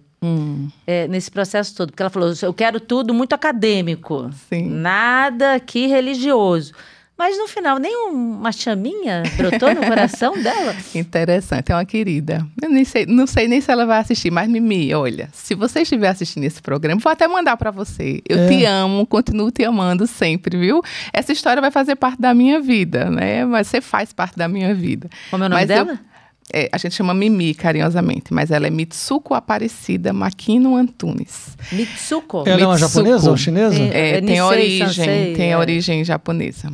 E ela, inclusive, teve um problema na hora do parto, ela ia morrer, se não uma Aparecida, foi uma promessa que a mãe dela fez para Nossa Senhora Aparecida. Mitsuko Aparecida. Mas a Mimi, ela falou assim, olha, eu não vou estudar Edith Stein, eu vou aprender Edith Stein por meio do seu trabalho. Então, dê conta da parte teórica que eu vou dar conta da parte acadêmica. Foi isso que o nosso trato foi isso, né? E aí, da parte dela, da cientificidade, né, do seu trabalho. E aí eu fui estudando, tal, ia mostrando para ela as coisas. Tinha hora que ela gostava de tudo impresso. Então, eu imprimia, aí ela chegava perto de mim, ela riscava assim. Tá, isso aqui... Você está querendo me converter, você não desiste. Tá, riscava e tal. Isso aqui não pode. Então, ela foi duro o nosso processo, porque de fato tinha coisa que eu achava tão linda, assim, que a Edith Stein falava, tudo nessa parte, assim. O primeiro que me chamou a atenção nela foi essa parte religiosa mesmo, né? Então, eu queria incluir trechos lá que não estavam no contexto, mas porque eu gostava, achava bonito e tal. E ela dizia, isso aqui não tá... Enfim, então foi todo esse processo. Mas quando chegou no final... venceu o meu prazo, e aí eu entreguei a tese para ela, que seria a versão final. Aí ela falou, Magna, você tem mais um mês, porque está faltando alguma coisa aqui. Eu acho que se você puder ficar mais um mês, a gente vai melhorar. Tem algumas coisas aqui que ainda não estão cabendo. Tá bom. Faço. Eu era bolsista, a minha bolsa acabou, eu paguei uma mensalidade para continuar, que claro que esse olhar dela para mim era importante. E eu fiquei um mês ali tentando melhorar as coisas que ela tinha apontado, tal. Quando acabou esse um mês, eu entreguei, ela leu e ela falou assim, está pronto, agora nós temos uma tese. A tese tratava do? Então, o título da minha tese era O Sentido de Formação em Edith Stein, Formação Integral. Alguma coisa de formação integral. É porque o título é tão grande que nem eu. Mas, assim, Fundamentos para uma Educação Integral. Eu peguei os escritos pedagógicos da Edith Stein, que são poucos conhecidos até hoje, assim, essa contribuição que ela dá para a educação. Que é justamente esse período que ela está ali pós-conversão e antes dela entrar para o Carmelo. É o período que ela mais se dedica aos estudos pedagógicos e dá formação para mulheres, as mulheres que estavam indo para o campo, para o mercado de trabalho, para a universidade, estavam se perdendo no seu ser feminino. Então, ela tem uma preocupação muito grande com a formação da mulher. E, ao mesmo tempo, nesse ambiente católico e formando professoras. Então, foi um tempo muito fecundo. Então, tem essas conferências dela, curso que ela ministra. E eu peguei justamente esse período. E aí ela disse, está pronto, Magna, nós agora concluímos seu trabalho, pode imprimir, pode depositar e vamos defender. Mas aí a banca sabia para poder ouvir a tua tese? Aí a gente convida a banca, tudo. Mas a banca, os três lá que estão sentados lá, como é que vai... Eles conheciam Edith Stein, conheciam aquelas coisas? Aí a gente convida pessoas que têm, mas na minha banca só tinha uma pessoa que conhecia realmente a Edith Stein, que é a irmã Jacinta Turolo Garcia, que é a primeira doutora em Edith Stein do Brasil. Eu tive a graça de ter a professora Ângela Lisbelo na minha qualificação, a professora Ângela estava na minha qualificação, e aí depois... para a defesa, enfim, ela vinha de Roma, as datas não batiam, mas a irmã Jacinta esteve. Então, ela era a irmã Jacinta Turolo Garcia. Irmã Jacinta. Isso, a mensagem de Fátima continua te circundando. Irmã Jacinta. Nunca notei isso. Não? Então, a Irmã Jacinta estava na Irmã Jacinta. Você estava, você e Fátima? Não, sabe o que mais? Estava o Frei Francisco. Francisco é meu filho. E foi por causa de Francisco Marto. Eu estive lá, eu estava grávida, eu queria muito uma menina na época, porque eu tinha 2 meninos, uma menina, e aí eu estava grávida. Aí falou, vou desempatar Aí agora. eu disse assim, aí eu querendo chavecar Nossa Senhora de Fátima, eu disse assim, se for um menino, vai chamar Fátima. Aí fiquei com aquilo no coração, mas aí fui, aí quando eu visitei a casinha lá do Francisco, aquela caminha dele, aquele ambiente lá, eu disse, nossa, eu saí tão tocada daquela casa, e eu voltei com esse nome Francisco na cabeça. E aí, só que lá em casa os meninos já estavam todos grandes e cada um queria opinar para escolher o nome do bebê. E aí chamam, não, vai ser Mateus, não, vai ser João Paulo, vai ser... Ninguém entrava num acordo. Aí eu disse, gente, vamos fazer um sorteio? Porque os discípulos, quando foi lá Judas, né, eles sortearam. Então, sorteio é bíblico. Você foi gente boa. Vamos fazer porque uma oração. Eu falaria para os filhos, olha só, quem está carregando sou eu, quem vai decidir sou eu. Quero Francisco, acabou. Ditadura. Mas até aí eu nem tinha isso. Mas aí todo mundo brigando ali com os nomes. Aí na hora eu disse assim, sabe uma coisa? Eu vou sugerir um nome também, que está no meu coração desde que eu cheguei de Fátima. É Francisco. Aí botei mais um nome lá, rezamos, Senhor, o nome que o Senhor escolheu para o nosso filho está aqui, nos ajuda e tal. Quando pegou, Francisco. E 3 anos depois, aí o Papa Francisco pegou o nome, né? Aí eu lembro do Francisco, a gente assistindo lá a fumacinha de Fátima não, da capela. E Francisco, meu nome! Então, o Francisco foi assim. Mas voltando. Aí ela falou assim, Magna, tá pronto? Tá? Eu disse, tudo bem. Ai, que bom que nós... A Mimi. Eu tô íntima da Mimi. A gente vai e volta na história, né, Bertaldo? Tu consegue acompanhar assim, Bertaldo? Sim. Eu tenho uma certa dificuldade, mas eu consigo. É um perfil bem feminino, a gente entra no assunto. Até que eu fiz a pergunta, ela fez outra, não deixou tu responder a pergunta e fez a outra em cima. A gente volta. Isso é conversa de mulher. Mesmo, mas fiquei quieto. Não, uma vez a gente tava... Ainda bem que tem um homem aqui pra nos salvar, né? É um perfil feminino. A gente tava em 2 casais uma vez, aí a gente conversando um assunto lá, não sei o quê. Aí eu fiz assim, aí a minha amiga falou, que cor é essa? Aí eu disse, é cereja. E a tua? Aí a minha amora, não sei o quê. Aí o marido dela, pelo amor de Deus, para com isso. Como é que a gente tá aqui no maior assunto? Vocês param o assunto para falar de cor de esmalte e depois voltam pro assunto como se nada tivesse acontecido. Isso dá um bug na nossa cabeça. Porque a gente foi pro assunto, voltou normalmente. E a gente já queria retomar, né? Viu, Bertaldo? Mas a sim. gente tá falando da Mimi. Mas ajuda a gente a não perder, porque eu acho que quando tem sanguínea no meio, não sei dela, mas sanguínea eu sou. A cabeça vai. A gente vai. E pra fazer muita uma tese, um facilidade. sanguíneo fazendo uma tese? Só por Deus. Só por Deus, Só né? por Deus. O Espírito Santo nos ordena. Não, a gente tem certeza absoluta que foi por Deus. Com Porque certeza. um sanguíneo escreveu uma tese durante 4 anos, ele começa falando de Edith Stein e ele acaba falando de quê, Jesus? É verdade. Da cor do esmalte. Da cor do esmalte. É verdade. Não, eu sou a Edith prova. Stein usava amora. Pronto. Aí eu falei, Mimi, tudo bem, que bom que terminamos, mas assim, tem uma coisa em mim que não caiu a ficha ainda. Porque o título da minha tese é assim, o sentido de formação em Edith Stein. 2 pontos, fundamentos para uma educação integral. Essa parte da educação integral, para mim, está claro, beleza. Mas a gente vai defender daqui a 1 mês. Se alguém me perguntar assim, qual o sentido de formação em Edith Stein, eu não sei responder. A Mimi fuma bastante, né? E sempre as nossas conversas eram sempre fumando. E nesse dia ela estava lá, né, a gente fumando, e a gente conversando, e ela lá comemorando o término, né? Aí a Mimi deu uma tragada bem profunda. Aí ela falou, ora, o sentido de formação em Edith Stein é a vida eterna. Aí eu falei, mas eu posso falar isso na minha tese? Porque ela tinha cortado tanta coisa que eu não sabia mais o que... Eu posso falar isso na minha tese? Aí ela... Mas não é? Aí aquilo que ela falou, assim, calou dentro de mim e passou... Tudo fez sentido. Porque tinha coisas que eu não entendia, porque eu não tinha entendido que toda a via formativa em Edith Stein, ela conduz, é voltado para a eternidade.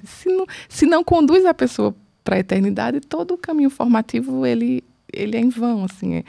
Tem um fim Senão tá formando para quê, né? Formando ou deformando. Que coisa, né? Que foi o brilho que ela viu naquela viúva do amigo, do colega de estudo dela, né? Tá vendo? Ela viu essa vida eterna lá naquela viúva que ela não conseguiu ver na mãe. Pois é. E naquela mulher, isso deve ter impactado ela de tal forma, porque foi o início do processo da conversão, que ela se enveredou todo esse caminho da vida eterna. Bonito isso. E a Mimi conseguiu captar isso, né? Que eu não tinha captado. E agora ela é uma devota de Edith Stein?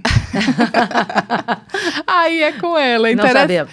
É interessante que a Mimi é uma gracinha. Escreva para nós, Mimi, contando se você se tornou uma devota de Vamos fazer Edith um Stein. negócio? Nós vamos mandar de presente para Mimi um livro de Fátima. Você sabe... Aí você entrega ela. Assim, Tá bom. você ainda se encontra com ela? Encontro. Então você diz, ó, Bertaldo e Kênia mandaram para você esse livro sobre Fátima. Com certeza. Ele é bem científico. Pode ler que ele é bem científico. Você vai conseguir.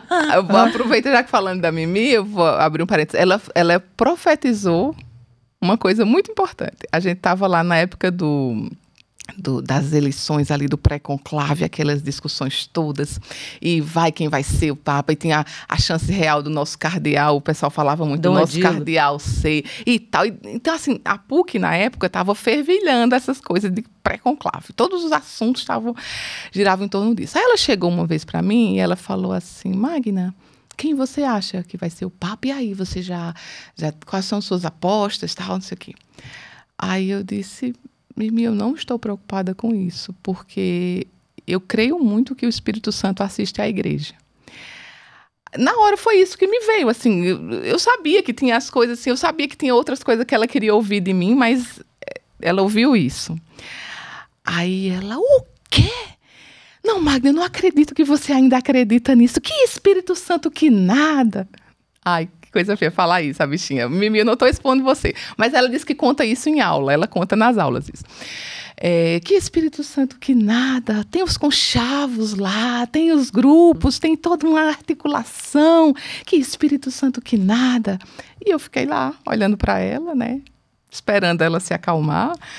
Qualquer coisa que eu dissesse naquela hora era inútil. Aí ela falou assim... Pois se é certo que o Espírito Santo assiste à igreja, que ele nos mande um Francisco. Nossa. Porque a igreja está precisando de um Francisco. De alguém que se preocupe com os pobres. Gente, sério que ela falou sério isso? Que ela Mimi, falou qual vai isso. ser o próximo Papa? Já fala pra caramba. mim Fala depois. sério. Eu lembro que ela falou... acerta na mosca? Não, quando foi eleito, que ele chega lá, Francisco, aí ela deve ter ficado... O telefone toca. Quando foi eleito, o telefone tocou. Aí ela estava gaguejando. Magna, você ouviu? Ele falou Francisco. Mas é jesuíta. Deve ser o Francisco Xavier. Não é o meu Francisco. O meu Francisco é o dos pobres.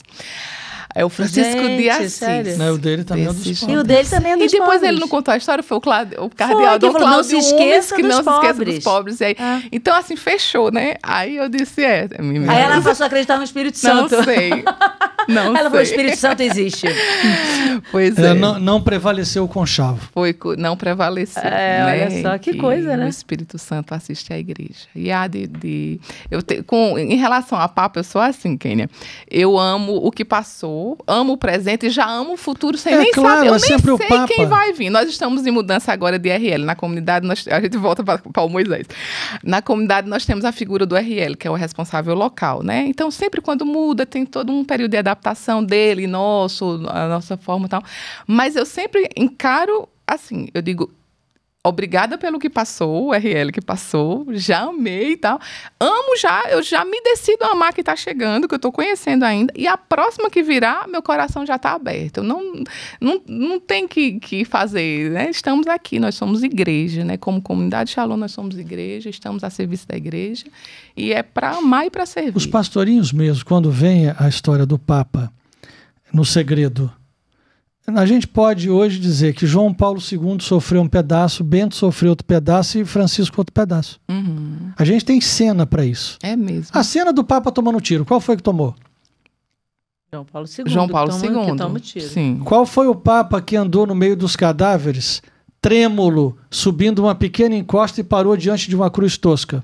O Papa Bento. Não, Foi Francisco. o Papa Francisco na pandemia. Lembra que estava vazio o Vaticano? Ele sai, assim, andando, cambaleando, uma Aquela leve inclinação. Cena é fortíssima. E tem uma cruz. Está descrito no segredo. Exatamente, ali.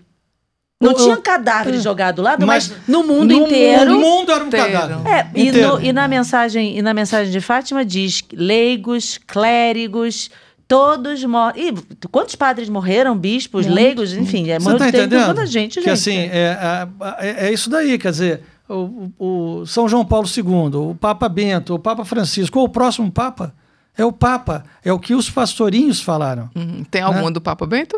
Não, do Papa Bento a gente atribui muito a questão do combate que ele fez também, porque fala ali que o Papa é alvejado, não é? Mas ali havia a perseguição da igreja. E assim, o que ninguém sabe... E fala do Papa sofrendo. O Papa sofrendo. O Papa com a mão no rosto, sofrendo com os ataques que as pessoas proferiam contra ele. E assim, quem mais... e tanto que ele acaba por renunciar, né? Sabe lá Deus o porquê, mas pelas pressões... Quem mais combateu crimes dentro da igreja foi o Papa Bento. Que sofre também. Não, e também foi muito atacado porque ele vem depois de um pontificado do Papa João Paulo II, um carismático, um fofo, que dá vontade de se apertar as bochechas do Papa João Paulo II. E que tinha uma presença forte, como um carisma mesmo na mídia. Aí menta um Papa alemão. O camarada é alemão, é duro, né? Não era carismático. Bento XVI não era. Ele era um estudioso, um intelectual, um teólogo. Era outra pegada dele. E aí as pessoas, mas eu não gosto desse Papa. Esse Papa é antipático. Eu só gostava do outro. Então, ele era tímido também. Ele enfrentou exatamente um Papa tímido, que gostava de estudar. Não tinha essa... Cada um tem o seu perfil. E o dele era o oposto de João Paulo II. Então, coitadinho, o que ele ouviu... Mas eu conheço pessoas que odiavam os dois igualmente. Meu Deus do céu. Os três. Mas assim... é contra a igreja, contra qualquer coisa. Mas se você pegar a mensagem de Fátima, ela é para agora.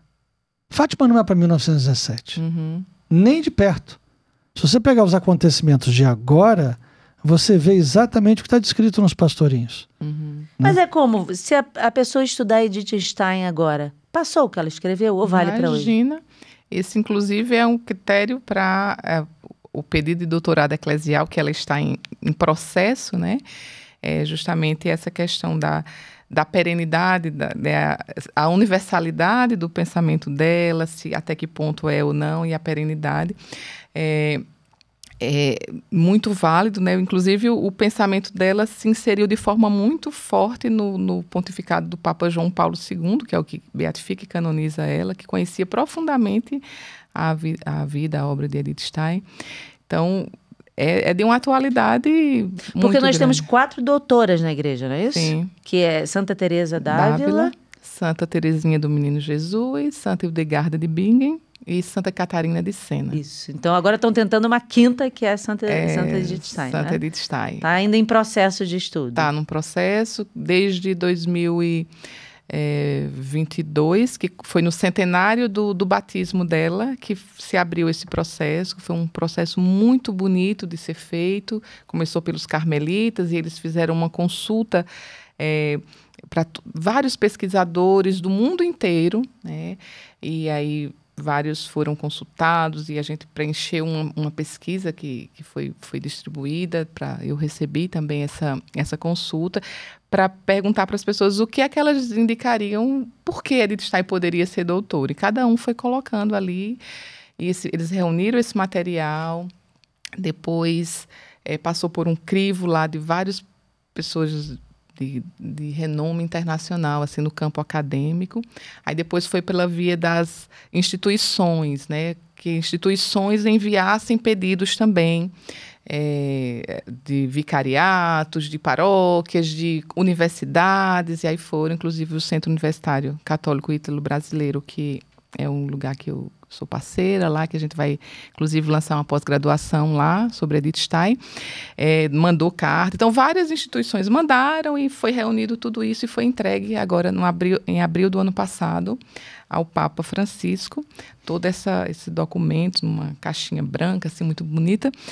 E agora é só aguardar, né? Pode durar alguns anos, não sei, mas que ela tem todo o potencial para se tornar uma doutora.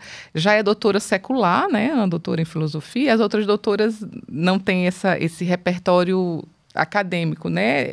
E ela tem tanto o repertório intelectual, os títulos da academia, e também tem muito potencial para se tornar também uma doutora. Quando que ela se tornou beata, sabe? O ano? O ano preciso, eu não sei. Eu tenho até por escrito por aqui em algum lugar. E mas santa, quando a canonização definitiva foi na época de 80 e 90. 1900... essas datas realmente eu vou ficar devendo. Mas foi ali, final da década de 90. Foi no papado de João Paulo II. Foi João Paulo II, que o beatificou e canonizou. Uma foi em Colônia, na cidade onde ela foi carmelita, e o outro foi lá em Roma, né? Então, se eu não me engano, ela foi beatificada em Colônia e foi canonizada lá em Roma. Sabe qual foi o milagre que ela realizou? Não, ela não realizou milagre. Assim, não foi critério, porque ela foi canonizada como mártir. Ah, tá, verdade. Então, para o mártir não precisa. Tem casos, assim, as pessoas testemunham, mas não entrou na causa dos santos o milagre. Ah, não entrou? Não precisa. Porque mártir não precisa. Já o martírio do fato dele ter se oferecido já, né? O testemunho mesmo de vida. Mas voltando para o Moisés. Posso voltar para o Moisés? Porque você tem que explicar, você já explicou como é que você descobriu a Edith Stein, né? Aí foi fazer a tese, mas não explicou como é que o Shalom chegou ao mesmo tempo. Eu tive 2 encontros com Moisés. O primeiro eu não achei graça nenhuma. E o segundo, se eu pudesse, assim, eu abraçava ele, beijava e ficava só assim. Então, foram 2 momentos bem diferentes. Qual você quer primeiro? Vamos primeiro o que você não abraçava. O que não teve graça. Vai, primeiro não teve graça, o que não teve graça. Então, eu sou de Campina Grande, então a gente vivia numa comunidade que bebia muito da formação do Shalom, comunidade magnífica, lá em Campina Grande e tal. Minha juventude eu passei. Fazia estudo bíblico? Fazia formação básica, né? Os cursos do Centro de Formação da Comunidade Shalom, eles alimentaram muitas novas comunidades, né? Tanta formação teológica, que era os FBs, como a formação humana, Fio de Ouro, És Precioso, Curados para Amar. Então, tem toda uma base. O Shalom sempre investiu muito nessa parte da formação. O Encheivos. E a gente bebia muito na Fonte do Shalom. E tem uma escola de líderes lá em Fortaleza, que todos os anos acontece, que são 10 dias. E a fundadora da minha comunidade, todo ano ela ia. E a gente ficava o ano todinho bebendo daquilo que transbordavam lá nos 10 dias, né? Eu passei aí também, quando eu completei 19 anos, eu fui 3 anos seguidos. E aí, na primeira vez, eu não sabia muito bem o que era Shalom, o que era Moisés, tá? Mas era assim, Moisés está vindo aí, Moisés está vindo aí. Aí tem um dia que o Moisés aparece, nesses 10 dias de retiro, um dia o Moisés vem. E era o pessoal meio, assim, eufórico, Moisés. E eu criei também aquela expectativa para saber quem era esse tal desse Moisés. E quando chega lá, eu não achei graça, assim. Eu ficava olhando, meu Deus, povo besta, o que é que tem nesse Moisés? Eu tô um homem normal aqui. Num primeiro momento, assim, o Moisés não era uma pessoa, assim, bonita. Ó, bichinho, não vou chamar meu fundador de feio. Mas, assim, o Moisés não chama atenção pela... Ele também, naturalmente, ele não é uma pessoa carismática, simpática. Ele tende mais a ser reservado, né? E aí, eu disse, não, mas tudo bem, ele vai pregar, vai que ele seja, assim... E na hora ele falou umas palavrinhas, não estava previsto pregação, era só uma visita. Ele deu uma palavrinha assim de acolhida. E eu disse, pronto. Acabou, só isso? E ele foi embora e o povo, ai meu Deus, o Moisés. Eu disse, meu Deus, eu não sei o que é que esse povo tem. Acho que é, sei lá. Você falou povo besta? Não achei graça no Moisés. Passaram-se os anos, né? Isso foi em 99, eu tinha 19 anos. Muitas águas rolaram, né? E depois... Conheci o Shalom já em 2011, lá em São Paulo, lá em São Paulo, e entrei para o vocacional, foi uma coisa assim meio fulminante, mas aí durante o meu período vocacional, foi um período assim de muitas obras assim, na minha vida, e o Shalom entrou muito forte, assim. E teve um dia que disseram que o Moisés iria para São Paulo e convidaram os vocacionados para tomar café com o Moisés. Aí eu soube disso na noite, que o Moisés ia no outro dia. Menina, quase que eu não durmo naquela noite. E eu disse, meu Deus, o Moisés está vindo. O Moisés... Mas aí mudou tudo. Mudou. Eu disse, meu Deus, agora eu estou igual àquele povo. Agora eu entendo que é aquele povo que eu achava que era um bando de besta. É um misto, assim, de gratidão. Quando a nossa vida é tocada, de alguma forma, pelo carisma, e em 2011, minha vida realmente foi marcada pelo carisma, que antes, assim, era como se fosse uma fonte que eu ia lá e bebia.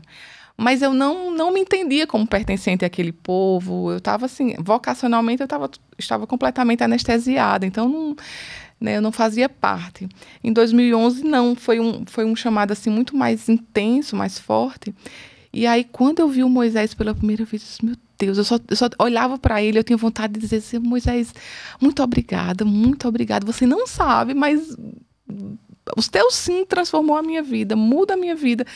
A minha história, você não me conhece, mas a minha história é alcançar, sabe, assim, é uma coisa, assim, muito forte. Então, foram realmente 2 momentos, assim, muito distintos. Você me fez lembrar uma coisa que eu nem lembrava. Quando eu fui a Fortaleza, um pouco antes dessas datas aí que você deu, deve ter sido lá para início dos anos 90, por ali, 91, 92. E quando eu chego em Fortaleza, eu fico lá hospedado na casa do Shalom, que era assim, a casa dos casais e das mulheres de um lado e dos homens era do outro. Ali na casa dos homens tinha só 3 pessoas, estava o Moisés, o padre, que hoje é padre, o que faz exorcismo, Antônio Furtado, e Ronaldo. Ronaldo, Moisés, Antônio Furtado e eu. E aí eu estava muito curioso com a regra do Shalom. Pode ler, o pessoal de manhã cedo não fala com ninguém, não sei o que e tal. E comunidade de vida, né? Comunidade de vida. Eu lá na vida, né? Aí eu falei, Moisés, eu queria ler, posso ler? Porque ninguém me deixa ler. Ele falou, tá aqui, pode ler. Ele me deu que ninguém, naquela época, eu não sei como é que é hoje, se está aberto para todo mundo ver, se está na internet. Deve estar, porque agora é reconhecido, né? É reconhecido. Mas eu me lembro do dia em que ele disse, não, pode ler, está aqui. Então, assim, eu li aquilo, eu conversei muito com ele, eu andei muito de carro com ele lá, fui para tudo que é canto. E eu me lembro de algumas perguntas que eu fazia para ele ao longo do caminho. Parecia assim, que aquilo que ele também aconteceu com ele na Canção Nova e que o padre Jonas também o ajudou, né, naqueles escritos. E ali tudo que eu vi também na Canção Nova antes, depois a gente viveu junto, eu e a Kênia lá, parecia que ia construindo né, o que hoje eu entendo e o que eu vejo no meu dia a dia aqui. E eu nem sabia disso daqui. Né? Eu não tinha nem ideia na minha vida que a Tarde com Maria um dia ia construir um santuário. Né? Isso não passava não fazia parte dos seus planos. Não, mas estava nem dos meus longínquos nos planos de Deus. De jeito nenhum. Então isso me fez lembrar isso. Que é o dia que ele me deu a regra para ler. Me lembro ainda no caderninho, assim, um livrinho. Não sei, hoje a gente não tem nada que chame regra, mas tem esse nome, né? Mas tem os escritos. Esses são os escritos. Os escritos. Tem o Amor Esponsal, Obra Nova. Isso. Pronto, é público, qualquer pessoa pode... Mas naquela época não era. Não era, certamente. Era tudo... Porque era tudo muito novo, né? Era sempre o risco de ser algo... Embora desde o início ele tinha muita convicção de que aquilo era de Deus, que era algo grandioso, que era, né? Mas ainda era algo sob aquela atenção, assim, será que isso é mesmo? Será que a gente pode? Vamos viver primeiro para ver se é sério mesmo, né? Acho que depois de 2012, que foi o ano do reconhecimento pontifício da comunidade, lá com o Papa Bento XVI, eu tive a graça de poder estar lá com meu esposo. Era o ano do nosso ingresso no postulantado. Então, nós éramos 2 postulantes lá. Primeiro ano, assim, sem entender muita coisa, mas vendo a dimensão da comunidade perante a igreja acolhendo a comunidade ali, na Praça de São Pedro, com o Papa Bento XVI, com aquele jeitinho dele, ele falou, admiro o vosso entusiasmo, isso mesmo, evangelizem com alegria, com misericórdia, né? Então, ver a igreja ali nos autorizando, né, dizendo assim, o que vocês estão vivendo não é uma loucura, é uma loucura, mas é uma loucura reconhecida, é uma loucura santa, né? Então, vão em frente, continuem. Então, eu digo que eu e o Silvio, a gente teve a graça de entrar na comunidade muito seguro. Nossa única tarefa agora é só viver, porque já está tudo lá, a igreja já disse. Eu admiro muito os que vieram antes, que estavam ali desbravando um caminho que não sabiam muito bem, e é por aqui, não é? Será que esse menino não está doido? Né? E agora fica mais fácil para quem chegou depois de 2012. Vimos exatamente isso tudo.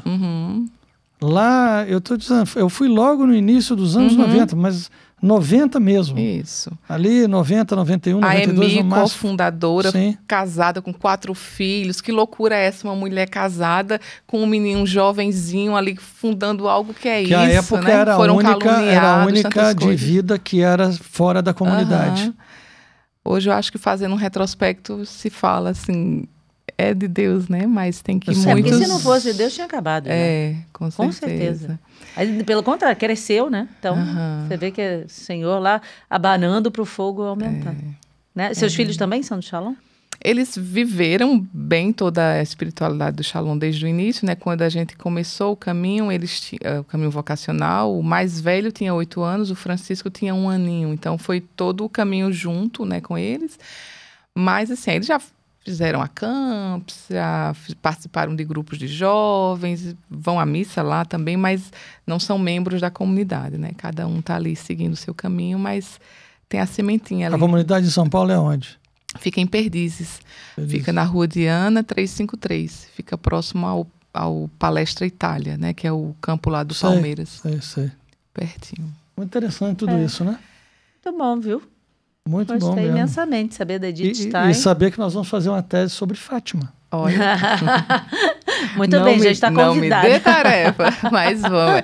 Não, acho que Fátima é algo você tem muito dia 13 para não fazer uma tese sobre Fátima. Não, mas agora que eu me dei, vocês me fizeram despertar que a irmã Jacinta estava na... Irmã Jacinta.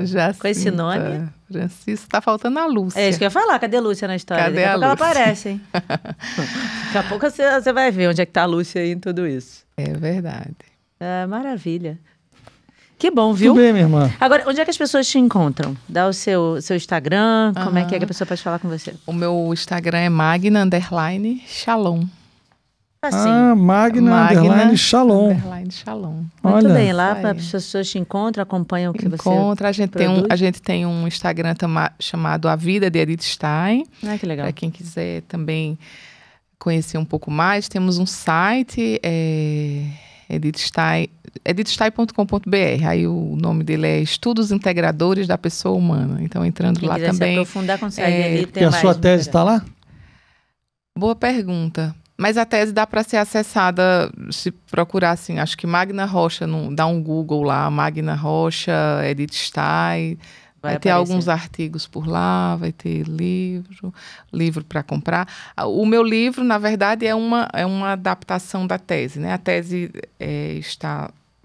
tem a íntegra dela, que dá para achar, que é público, e o livro a gente tira algumas coisas, alguma coisa que é própria de tese e tal, e aí adapta a linguagem para ficar mais acessível, mas o corpo do mesmo, do livro é a tese. Às vezes tese tem uma linha e um rodapé, que é o resto da página toda, né? Eu evitei isso. Primeiro porque é uma tese, é um livro assim que é um livro de uma iniciante que estava ensinando a outra iniciante. Então tem muito esse olhar de alguém que está sempre dirigido a alguém que está aprendendo, mas eu mesma estava. Então ele serve muito para esse olhar inicial, para quem está querendo conhecer a Edith Stein. Se quer conhecer a Edith Stein por ela mesma, tem um livro que é a autobiografia dela, Vida de uma Família Judia, que já está publicado pela Paulus, né? Eu falei que tem pouca coisa traduzida, mas a editora Paulus está na tradução sistemática das obras delas, tem 3 já publicadas, e se Deus quiser vai publicar outras. Tem um livro da mulher também, que eu acho que a editora Quadrante já publicou, enfim, a Edusc, mas a editora Paulus vai fazer esse caminho aí de traduções sistemáticas. Tudo bem. É isso. Muito bom. Bem. Antes de dar um recado final aqui pro pessoal, eu preciso mandar um abraço para o Matheus Martins de Souza, Natália Siqueira Lanes e Bento José. É uma família de natividade que é no interior aqui do Rio de Janeiro e que diz que acompanha todos os nossos episódios, são fãs da Ânima. Então, olha, Deus abençoe vocês. Que bom, viu? Agradeço o carinho. Deixa eu só... Desculpa. Nada, pode falar. Eu, como boa sanguínea, eu perdi a linha do raciocínio. Eu falei assim, quem quiser conhecer a Edith Stein por ela mesma, pode ir lá no livro, os escritos autobiográficos dela, que chama Vida de uma Família Judia. Mas quem quiser conhecer alguém falando sobre a Edith Stein, tem várias biografias, mas eu também recomendo o livro Edith Stein para Educadores, Formação Integral em Tempo de Fragmentação, porque também tem esse caminho introdutório, né, para quem quer conhecer assim, alguém falando dela e numa linguagem que dá para todo mundo entender. Que dá para todo mundo, pelo menos era esse meu objetivo. Espero ter cumprido. Muito bem. Edith Stein do céu vai dar uma bênção especial para quem se inscrever no canal. Nós. Olha só, para quem se inscrever no canal, para quem deixar seu like, para quem compartilhar esse episódio, Edith Stein do céu, ela falou assim, olha, estão disseminando aqui a devoção, a tudo, a minha obra, então eu vou abençoar esse povo, tá vendo, gente? Então não pode perder. Se inscreve no canal aí, entendeu? Faz isso. Valeu, gente. Tá bom, obrigada, viu? Obrigado, Deus te abençoe. Mãe. Muito obrigada. E um abraço a Mimi. Sim, pois é. E ao Moisés? O Moisés, claro. Moisés está quando você estiver com ele, e você diga, Silvio, olha... Tá? Você diga, Moisés, olha, você tem que ir no Ânima, Moisés. Você anda pelo mundo todo, não vai no Ânima, por quê? Eu acho que o Moisés nunca fez podcast, então... Então tem que ser o primeiro. Olha aí, vou dizer para ele. Nada dele ir antes em outro lugar, não, tá? Obrigada pelo convite, foi uma grande alegria estar aqui, uma grande responsabilidade. Eu falei assim, nossa, eu já vi tanta gente querida, especial, sentada nessa cadeira, e eu disse, meu Deus, que responsabilidade, mas foi muito bom estar aqui, viu? Acompanho vocês, admiro o trabalho de vocês, continue que a gente vai também aprendendo aí com o que vocês trazem. Obrigado. Amém, obrigada. Gente, um beijo grande, viu? Deus abençoe vocês, até o próximo. Valeu, gente, tchau.